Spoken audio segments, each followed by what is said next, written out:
Hi friends, welcome back to study classes. तो मेरे प्यारे दोस्तों, उम्मीद करता हूँ आप बहुत बढ़िया हैं, एकदम मजे में हैं। इंटरनेशनल बिजनेस के ऊपर पूरी पढ़ाई हमने कर ली है, पूरा यूनिट आपके साथ कवर अप कर लिया है। और आज हम डिस्कस करने वाले हैं कुछ केस स्टडी बेस्ड एमसीक्यू। तो लेटेस्ट एग्जामिनेशन पैटर्न का जो तड़का है वो हम इस डिस्कशन के ऊपर लगाने वाले हैं। आप देखेंगे कि पिछले कुछ अटेम्प्ट में हमारे पास कॉम्प्रिहेंशन वाले केस स्टडी बेस्ड एमसीक्यू आ रहे हैं और हम लोग खामखा उनसे डर जाते हैं। सवाल बहुत ही आसान होते हैं, बहुत ही आसानी से अपने आंसर्स को आप मार्क कर सकते हैं। तो इस डिस्कशन के थ्रू हम जानेंगे कि कैसे आपको case study based MCQ examination में देखने को मिलते हैं और कैसे आपको अपनी स्ट्रेटेजी बनानी है, कैसे अपने आंसर्स को मार्क आउट करना होता है। देखो, सीधा सीधा बात करूं ना तो एक पैसेज आपको दे देते हैं उठाकर और आपको उसके बाद कुछ क्वेश्चन दे देते हैं। बट ये आपका रीडिंग कॉम्प्रिहेंशन पेपर वन में जो आता है उतना आसान नहीं होता, क्योंकि ऐसा नहीं होता कि सारे क्वेश्चंस के आंसर आपका डायरेक्टली पैसेज में से निकल आए। आमतौर पे ये देखने को मिलता है कि पेपर में दो पैसेज आए और पहला पैसेज जो है वो थोड़ा सा ट्रिकी होता है। उसके सारे आंसर्स जो हैं वो आपके पैसेज में नहीं मिल पाते, आपको आपको अपना दिमाग लगाना पड़ता है। और एक पैसेज ऐसा होता है जिसके आपको आंसर्स डायरेक्टली पैसेज में से ही मिल जाते हैं। तो ऐसी ही कुछ लाइंस पे आज का डिस्कशन रहेगा। तो आइए माय डियर फ्रेंड्स, अपने डिस्कशन को जल्दी से यहाँ पे स्टार्ट करते हैं। चलिए आइए जल्दी से अपने पैसेज को यहाँ पे रीड आउट करते हैं जी। तो ये पैसेज हमारे पास गिवन है, इसे जल्दी से 1-2 मिनट के अंदर रीड आउट करना है। तो आप मेरे साथ रीड आउट करना चाहते हैं, मेरे साथ साथ कीजिए। खुद से करना चाहते हैं तो खुद से वीडियो को पॉज करके भी कर सकते हैं। तो इस पैसेज में लिखा है, one common factor in exporting, exporting के ऊपर पैसेज है, is the need to translate something about a product और service into the language of the target country. तो एक्सपोर्ट अगर आप कर रहे हो तो एक कंट्री से दूसरी कंट्री में कर रहे हो, ये दूसरी कंट्री आपकी है जी target country. This requirement may be driven by local regulations or by the company's wish to market the product or service in a locally friendly fashion. While this may seem to be a simple task, it's often a source of embarrassment यानी कि शर्म for the company and humor for the competitors. David Rick's book on international business blunders relates the following anecdote for US companies doing business in the neighboring French-speaking Canadian province of Quebec. A company boasted of light fresh usage, which translates to used fresh milk, when it meant to brag of lat fresh employee, which means fresh milk used. तो ये लिखने की बजाय fresh milk used translation में आया used fresh milk. The terrific pens sold by another company were instead promoted as terrifying. In another example, a company intending to say that its appliance could use any kind of electrical current actually stated that the appliance wore out any kind of liquid. And imagine how one company felt when its product to reduce heartburn was advertised as one that reduced the warmth of the heart. तो मुझे जो ये passage है ना बहुत comedy सा लगा, बहुत ही मजा आया इस पैसेज को पढ़ के, बहुत ही ह्यूमरस लगा कि इंटरनेशनल बिजनेस अगर आप कर रहे हो और अपने प्रोडक्ट को किसी दूसरी लैंग्वेज वाली कंट्री में मार्केट कर रहे हो ना, तो देख लेना कि ट्रांसलेशन सही हो। ट्रांसलेशन का जो मीनिंग है वो उल्टा सीधा बन गया तो बहुत ही दिक्कत आपको हो सकती है। तो आइए जल्दी से अब चलते हैं हमारे सवालों की तरफ और अपने आंसर्स को मार्कआउट करना शुरू करते हैं। चलिए, तो हमारे पास यहाँ पे पहला क्वेश्चन जो गिवन है, एक्सपोर्टिंग के ऊपर सवाल है। अब देखो, इस सवाल का पैसेज से कोई लेना देना नहीं है। Exporting is marketing and direct sale of domestically produced goods in another country. तो बिल्कुल सही, एक्सपोर्ट का मतलब ये है कि आपने जो डोमेस्टिक कंट्री में गुड्स बनाए उसे आप फॉरेन कंट्री में भेज रहे हैं, सेल कर रहे हैं। Traditional and well establish method of reaching foreign market, तो फॉरेन मार्केट पहुंचने का एक ट्रेडिशनल तरीका है। तो दोनों स्टेटमेंट्स यहाँ पे ट्रू हैं एक्सपोर्टिंग के कॉन्टेक्स्ट में, और मेरे हिसाब से answer option C both of the above होना चाहिए। और माय डियर फ्रेंड्स, आपको देखो, मैं सवाल पहला तो आपके साथ डिस्कस किया, आपको बताया कि कैसे आप इसे मार्कआउट कर रहे हैं।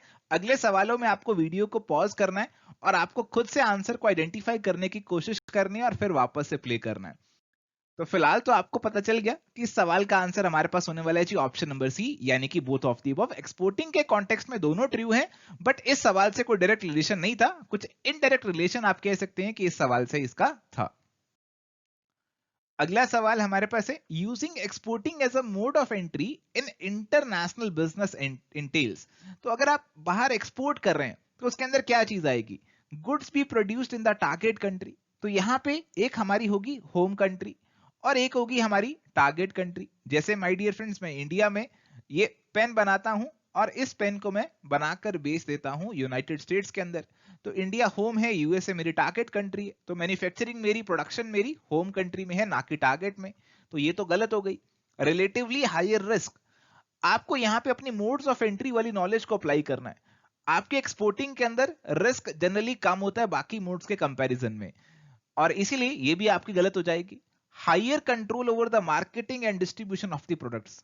अब आप इंडिया में बैठ के यूएस में प्रोडक्ट अपना एक्सपोर्ट कर रहे हैं, तो इस मोड के अंदर आप पूरी तरीके से अपनी मार्केटिंग और डिस्ट्रीब्यूशन का कंट्रोल नहीं कर सकते। आप ये नहीं 100% कंट्रोल कर सकते कि यूएसए में आपका सामान कैसे डिस्ट्रीब्यूट हो रहा है, क्योंकि आप तो इंडिया में बैठे हैं। तो ये भी आपकी गलत है। High transportation charges and possible tariffs. बिल्कुल, अगर आप अपना सामान एक्सपोर्ट करने वाले हैं तो आपको ट्रांसपोर्टेशन का खर्चा इनकर करना पड़ सकता है, और अगर दूसरी कंट्री कोई कस्टम ड्यूटी, इंपोर्ट ड्यूटी वगैरह लगा देती है, कोई टैरिफ्स लगा देती है, तो वो भी आपको फेस करने पड़ेंगे। और इसीलिए इस सवाल का जो आंसर है ना, वो बनने वाला है हमारे पास option number D. Option number D is going to be the answer for this particular question. चलिए, तो अगले सवाल की तरफ चलते हैं। अगला सवाल हमारे पास है असर्शन रीजनिंग का। असर्शन हमें दी है, exporting does not give a company first hand experience in staking out a competitive position abroad and it makes it difficult to customize products and services to local taste and preferences. तो exporting के बारे में कुछ बात कही जा रही है कि एक्सपोर्टिंग से ना कंपनी को फर्स्ट हैंड एक्सपीरियंस नहीं मिलता। देखो, आप इंडिया में बैठ के यूएसए में सामान बेच रहे हो, आपको यूएसए का क्या फर्स्ट हैंड एक्सपीरियंस मिल सकता है? क्या मिल सकता है? जी नहीं, आपको नहीं मिल सकता। और आप अपने प्रोडक्ट्स को वहां के लोकल टेस्ट के अकॉर्डिंग कस्टमाइज भी नहीं कर पाएंगे, क्योंकि आपको पता ही नहीं वहां के लोगों का क्या टेस्ट है, क्योंकि आप तो इंडिया में बैठे हैं। रीजन हमें दिया, exporting is typically the easiest way to enter an international market. तो बिल्कुल सही बोला है इन्होंने कि एक्सपोर्ट करना है, आसानी से इंटरनेशनल मार्केट पहुंच जाएंगे, बट कुछ दिक्कतें आपको होंगी। तो असर्शन और रीजन बिल्कुल सही है, बट क्या ये जो रीजन है ये असर्शन को सही से एक्सप्लेन कर रहा है क्या? जी नहीं, आपका जो रीजन है वो कुछ और कह रहा है, आपका जो असर्शन है वो कुछ और तरीके से बात को कह रहा है। दोनों में कोई रिलेशन नहीं है, और इसीलिए आपका यहाँ पे करेक्ट आंसर, बिल्कुल सही पहचाना आपने, करेक्ट आंसर होगा आपका यहाँ पे ऑप्शन नंबर बी। तो option number B is going to be the correct answer for this particular question. आइए, उम्मीद करता हूं आप सीख गए हैं कैसे आपको अपने आंसर्स मार्कआउट करना है। और लीजिए, अगला सवाल जो आपके पास आया है वो आपका पैसेज से ही जुड़ा हुआ है। ये कह रहे हैं कि जी लेसन आप क्या ड्रॉ कर सकते हैं, जो पैसेज आपको यहाँ पे गिवन है उससे आप क्या मैसेज, यहाँ पे क्या लेसन यहाँ पे आप ड्रॉ कर सकते हैं। आइए ऑप्शंस को पढ़ते हैं। When exporting, the firm must have a way to distribute and market their products in the new country. When exporting, the firm must give thought to labeling, packaging, and pricing the offering appropriately for the market.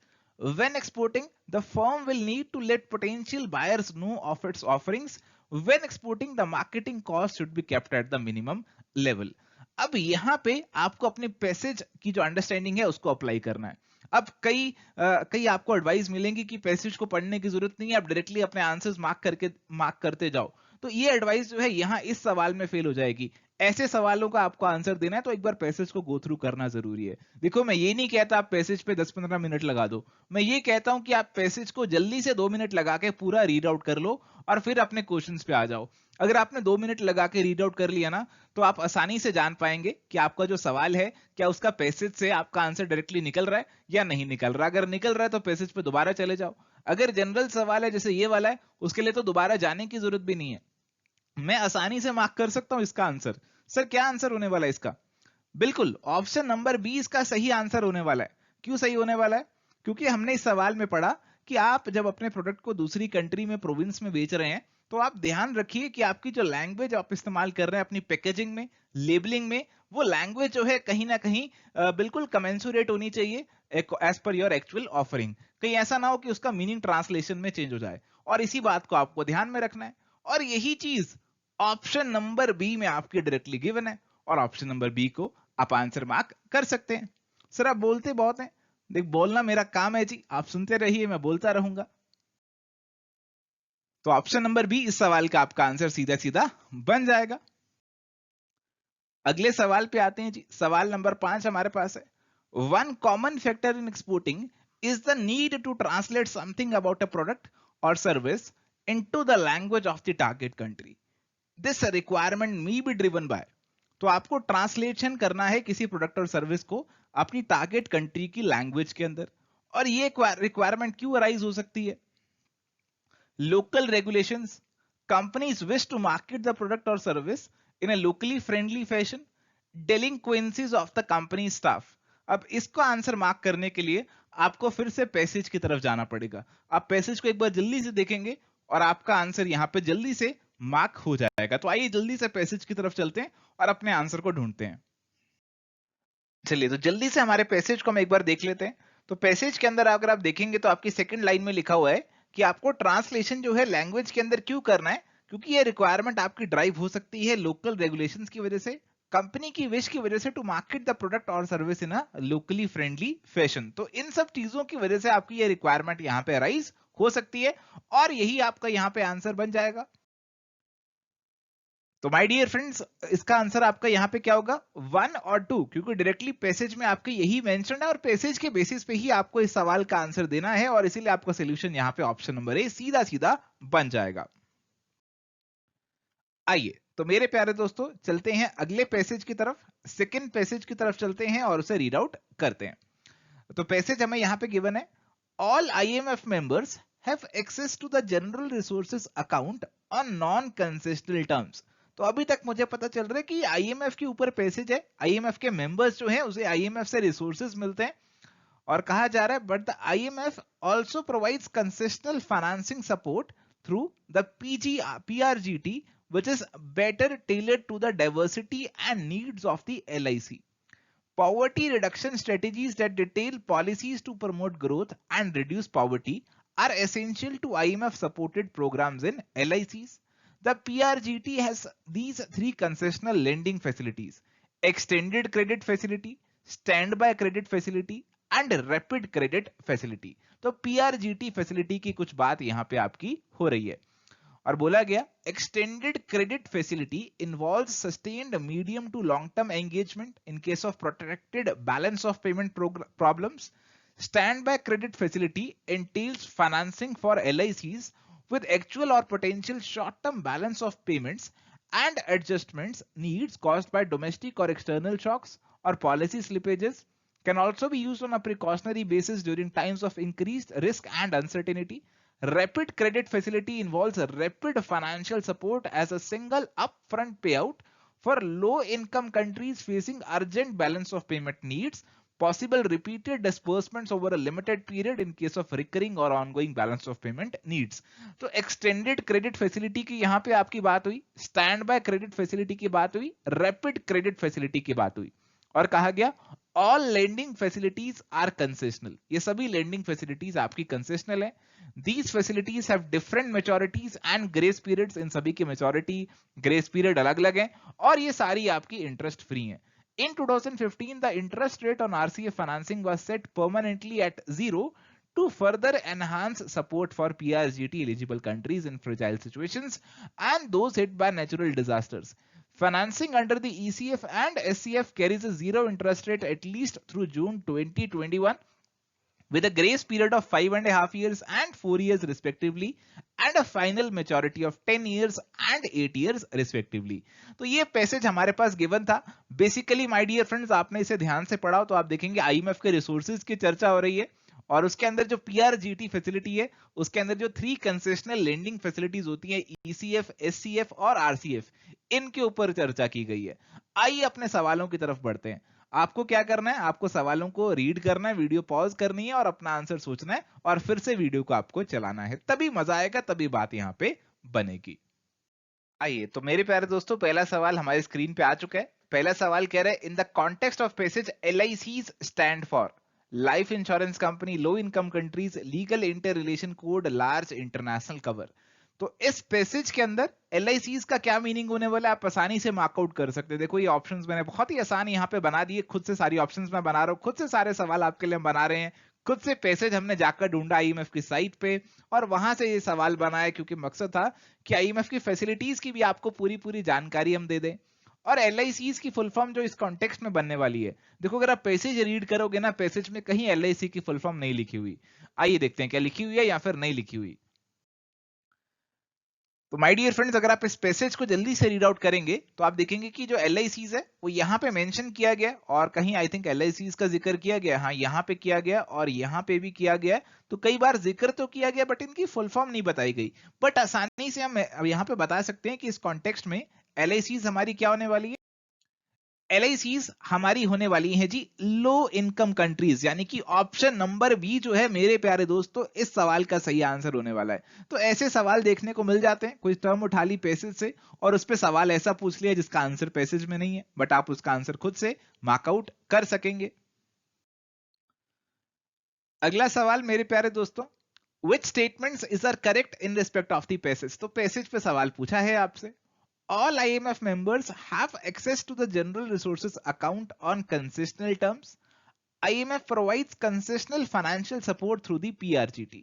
तो passage के basis पे दो statement आपके पास given है, जल्दी से आप मुझे आंसर्स बताइए क्या होने वाले हैं इस क्वेश्चन के, जल्दी से अपने आंसर्स बताइए। तो माय डियर फ्रेंड्स, अगर हम इस पैसेज को रीड आउट करेंगे तो आप यहाँ पे देखेंगे कि इस पैसेज के अंदर बात की गई है कि सभी IMF मेंबर्स जो हैं वो IMF के जनरल रिसोर्सेज को एक्सेस कर सकते हैं और नॉन कंसेशनल टर्म्स, सभी कंसेशनल टर्म्स पे एक्सेस नहीं कर सकते बट सभी कंसेशनल टर्म्स पे जो है एक्सेस कर सकते हैं। और ये भी बोला गया IMF कंसेशनल फाइनेंशियल सपोर्ट देता है थ्रू दी PRGT। पहली ही लाइन से दो स्टेटमेंट उठाई हैं और उन्हें यहाँ पे आपके लिए पूछा है। तो अब तो बहुत आसान हो गया इसका आंसर मार्क करना। पहली स्टेटमेंट गलत है क्योंकि सभी को कंसेशनल टर्म्स पे नहीं मिलता, सभी को नॉन कंसेशनल पे मिलता है। केवल जो हमारी LICs है, लो इनकम कंट्रीज है, उन्हें कंसेशनल सपोर्ट मिलता है थ्रू दी PRGT फैसिलिटी, और इसीलिए इस सवाल का आंसर आपका ऑप्शन नंबर बी होने वाला है। आइए जी अगले सवाल पे चलते हैं। Which among the following concessional lending facilities is not the part of PRGT। तो ये जो lending facilities हमें यहाँ पे given है, इनमें से कौन सी हमारी PRGT का पार्ट नहीं है, वो हमसे यहाँ पे पूछा जा रहा है। तो अगर आपने पैसेज को ध्यान से पढ़ा है तो आपने देखा होगा कि PRGT के अंदर ECF, SCF, RCF सबका जिक्र किया गया। ये जल्दी से पैसेज पे चलते हैं और आपको दिखा भी देता हूं। तो यहाँ पे माय डियर फ्रेंड्स आप देखेंगे कि यहाँ पे इस पैसेज के अंदर बोला गया कि PRGT के अंदर आपके 3 कंपोनेंट्स आते हैं, ECF, SCF एंड RCF। ये तीनों कंपोनेंट का जिक्र यहाँ पे किया गया है। और इसीलिए माय डियर फ्रेंड्स इस सवाल का जो आंसर होने वाला है वो आपके लिए होने वाला है जी ऑप्शन नंबर डी, कि जो HIPC इनिशिएटिव है ना, ये आपका PRGT का पार्ट नहीं है। HIPC इनिशिएटिव की वैसे मैं अगर आपसे बात करूं तो 1996 में इसे लॉन्च किया था हमारे IMF और वर्ल्ड बैंक ने, और इसका मकसद क्या था कि जो हमारी पुअर कंट्रीज हैं उनके पास अगर कोई ऐसा डेट बर्डन है जिसे वो मैनेज नहीं कर पा रहे, तो उस कॉन्टेक्स्ट में उन्हें जो है यहाँ पे सपोर्ट प्रोवाइड किया जाएगा ताकि उनका जो डेट है उसे रिड्यूस किया जा सके, एक सस्टेनेबल लेवल पे लेकर आया जा सके जिसपे वो उसे मैनेज कर सके। आइए जी तो बढ़ते हैं अगले सवाल की तरफ। अगला सवाल है, which IMF facility involves sustained medium to long term engagement in case of protracted balance of payment problems. तो अगर आपको प्रोट्रैक्टेड बैलेंस ऑफ पेमेंट की प्रॉब्लम्स है तो कौन सी IMF की फैसिलिटी आपकी मदद यहाँ पे करने वाली है। तो आप जल्दी से पैसेज की तरफ जाएंगे और आपको आसानी से आपका आंसर यहाँ पे मिल जाएगा। तो इस पैसेज में माय डियर फ्रेंड्स आप देखेंगे कि जो आपको protected balance of payment problems है वो पहली ही लाइन में मेंशन किया गया, सेकंड पैराग्राफ की लिखा गया एक्सटेंडेड क्रेडिट फैसिलिटी के अंदर आपको sustained medium to long term support मिलता है protected balance of payment problems के दौरान, और इसीलिए इस सवाल का जो आंसर होने वाला है वो भी आपका ECF ही होने वाला है। तो माय डियर फ्रेंड्स आसानी से हम आंसर को मार्कआउट कर सकते हैं, ऑप्शन नंबर ए जो है इस सवाल का आंसर यहाँ पे बन जाएगा। आइए बढ़ते हैं अगले सवाल की तरफ। आखिरी सवाल है हमारे डिस्कशन का और इस पैसेज का, extended credit facility, stand by credit facility and rapid credit facility of IMF are. तो इन तीनों फैसिलिटी को मिलाकर बात की जा रही है। Concessional, have same maturity, have different interest rates, all of the above. तो माय डियर फ्रेंड्स ये तीनों फैसिलिटीज है ना IMF की, उनके ऊपर आपसे कुछ पूछा जा रहा है। क्या पूछा जा रहा है, क्या ये कंसेशनल है? तो बिल्कुल आपकी ये PRGT के अंदर आती हैं, इस पैसेज को आपने पढ़ा तो ये कंसेशनल है। क्या तीनों की सेम मैच्योरिटी है? ऐसा तो कहीं नहीं बात की गई कि तीनों की सेम मैच्योरिटी है। क्या सबके डिफरेंट इंटरेस्ट रेट है? हमने पढ़ा कि सभी के फिलहाल इंटरेस्ट रेट 0 किए गए हैं, तो केवल कंसेशनल वाला पार्ट ही मुझे सही लग रहा है। जल्दी से पैसेज की तरफ चलते हैं और देखते हैं कि क्या मुझे जो लग रहा है वो सही भी है या फिर नहीं है, और आपको क्या लग रहा है आप भी मुझे जरूर बताइए, अपने मन से बोलिए और मेरे तक आपकी आवाज डेफिनेटली पहुंच जाएगी। तो यहाँ पे अगर आप रीड आउट करेंगे तो आप देखेंगे कहा गया जी ये सारी फैसिलिटीज आपकी कंसेशनल है और तीनों फैसिलिटीज आपकी इंटरेस्ट फ्री हैं, और इनकी जो मेच्योरिटीज हैं वो आपकी डिफरेंट है, कहीं पे मीडियम टू लॉन्ग टर्म है, कहीं पे शॉर्ट टर्म सपोर्ट है।